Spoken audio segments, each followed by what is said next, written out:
Ahora la intervención de la senadora Minerva Hernández Ramos en representación en esta glosa del Grupo Parlamentario del Partido Acción Nacional. Tiene la palabra la senadora Hernández Ramos hasta por 10 minutos.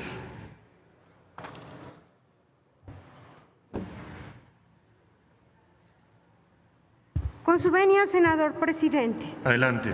Para que México no esté condenado a repetir su historia, es necesario conocerla. Por eso, hay que recordar que hace 2 años, en septiembre de 2018, el entonces presidente electo dijo, y cito textualmente, «En el país hay estabilidad y no hay crisis financiera».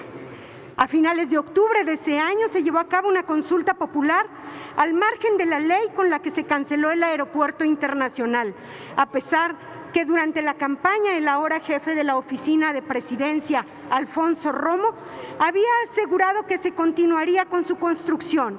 Y a pesar de que el entonces secretario de Comunicaciones, Jiménez Espriu, señaló que no hubo corrupción, esa cancelación fue la primera de las malas decisiones gubernamentales tomadas por este gobierno, que además de implicar una pérdida de 270,000 millones de pesos, generó desconfianza en los mercados y los inversionistas por el evidente desprecio al Estado de Derecho. El 20 de diciembre de 2018, en la Comisión de Hacienda, los senadores de Acción Nacional advertimos al hoy secretario Herrera que las cifras para el 19 estaban muy alegres y nos dijo, tengan confianza, así como también nos dijo que no se tenía la intención de ocupar los recursos de los fondos de estabilización de ingresos públicos ni el Fondo de Estabilización de Ingresos de las entidades federativas.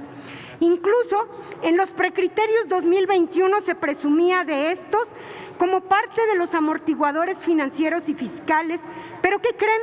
Que ya se acabaron los guardaditos, que ya se acabaron esos 360,000 millones de pesos que había en 2018, ya ni siquiera se mencionan como amortiguadores en los criterios generales de política económica entregados ayer en la Cámara de Diputados. Ese ahorro, construido en décadas, se acabó en apenas 20 meses y ya no queda nada para afrontar la crisis presente. Y seguimos. En el primer mensaje de 2019, el presidente nuevamente destacó la estabilidad económica de México. Y 6 meses después, el hoy secretario de Hacienda dijo textualmente que México tenía los recursos para enfrentar la peor crisis que pudiéramos tener. Pero ahora estamos frente a un escenario en el que la peor perspectiva de Banjico es una caída económica de menos 12.8%.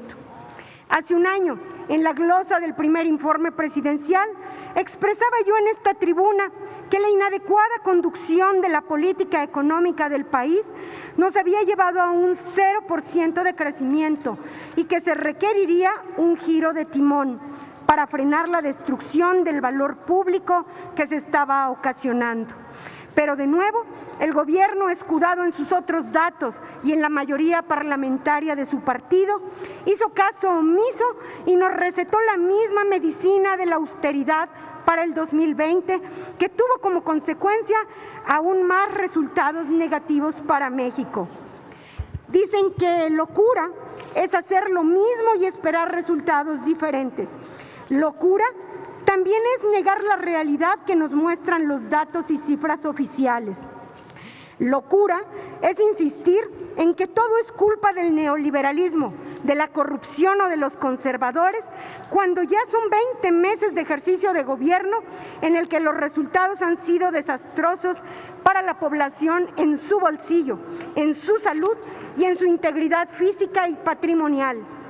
Locura también es pedir de nuevo a los mexicanos que tengan confianza, que ya pasó lo peor, cuando México enfrenta una crisis más grave que la del 95 o la del 2008, que ya destruyó el valor de la economía mexicana, equivalente a una década, y de la que tardaremos al menos en un sensato escenario 5 años para alcanzar los niveles del 18, anteriores al inicio del sexenio presente, porque en 2019 y sin pandemia y sin quédate en casa, el crecimiento económico ya era nulo.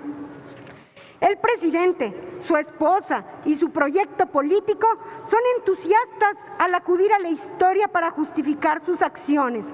Si se les dice que es inconcebible que retiren equipos de cómputo a los servidores públicos bajo una pretendida austeridad, nos responden que quienes lucharon por la libertad y la justicia no estaban esperando sus computadoras para transformar al país.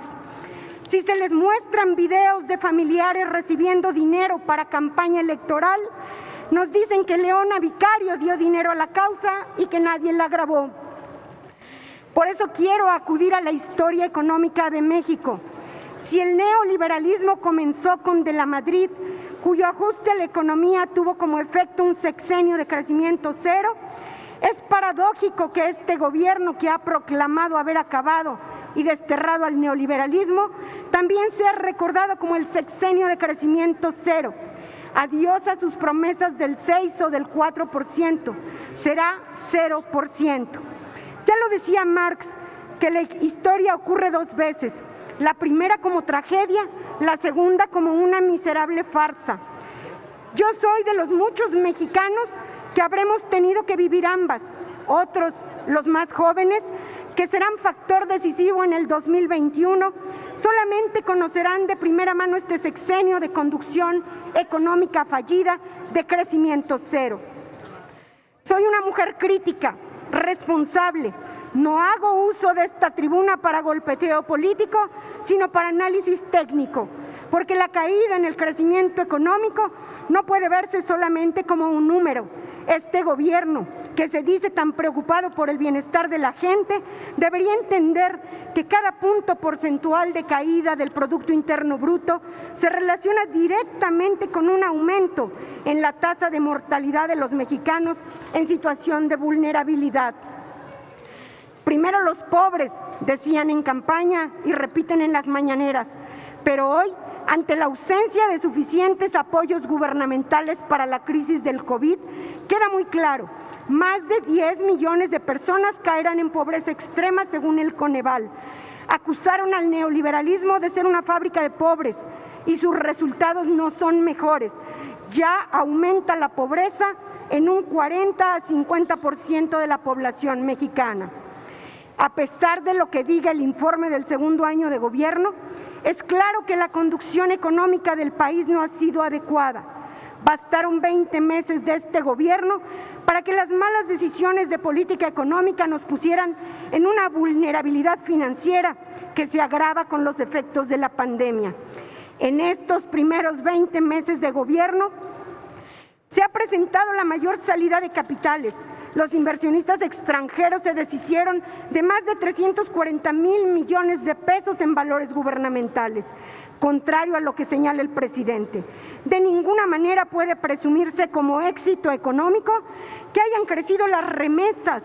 Esos logros no son atribuibles a la economía mexicana, sino al país en el que residen nuestros migrantes. Lo que antes se criticó en gobiernos anteriores, ahora se presenta como un éxito económico. La historia se repite y va de la tragedia a la farsa. El informe del presidente López Obrador niega la difícil realidad económica que estamos enfrentando los mexicanos. El país del que habla no corresponde a los datos económicos ni a las cifras de las finanzas públicas. Si hablamos de empleo, de diciembre del 18 a la fecha, hemos perdido casi 1 millón de puestos de trabajo según el IMSS, una cifra nunca vista desde que se tienen registros. Además de su precariedad, cerramos la primera mitad del 2020, viendo que el grueso de la población ocupada, casi el 72%, está ganando menos de 2 salarios mínimos, situación tampoco vista antes. ¿Con qué cara nos dice el gobierno que ya pasó lo peor?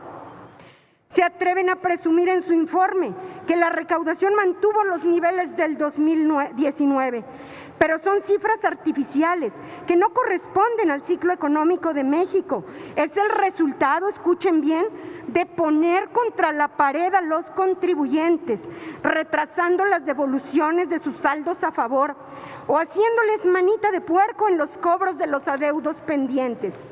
Hoy, más que antes, está vigente el terrorismo fiscal en detrimento de los derechos de los contribuyentes. en un país en el que se recauda poco y en el que la economía informal es casi una cuarta parte del Producto Interno Bruto, es necesario que reconstruyamos la relación entre fisco y contribuyentes a partir del respeto a sus derechos y de los principios de autodeterminación y confianza legítimos.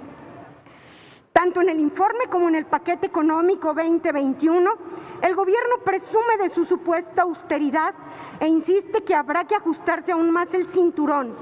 Pero para los senadores de Acción Nacional, por favor, senadora. Estoy por terminar, presidente.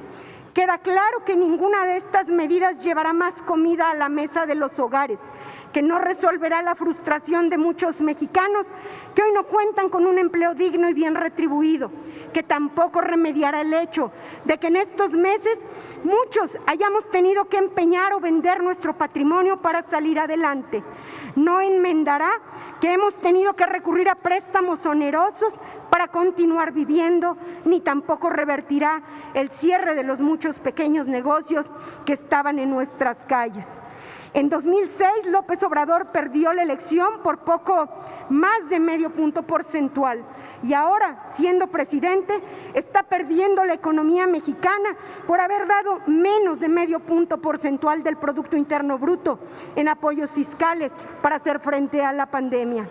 Quiero terminar, presidente, compañeros, parafraseando al comediante Broso: realidad mata puntada, mata ocurrencia, y las cifras de las finanzas públicas evidencian las falsedades de los dichos presidenciales. La realidad financiera ya demostró que no hay dinero que alcance para los programas sociales insignia de este gobierno. La realidad es que México requiere enfrentar la crisis económica con un enfoque técnico sustentado en datos y evidencia. Dejemos de vivir en esta farsa y demos a México el futuro que todos y todas merecemos. Es cuanto, senador presidente.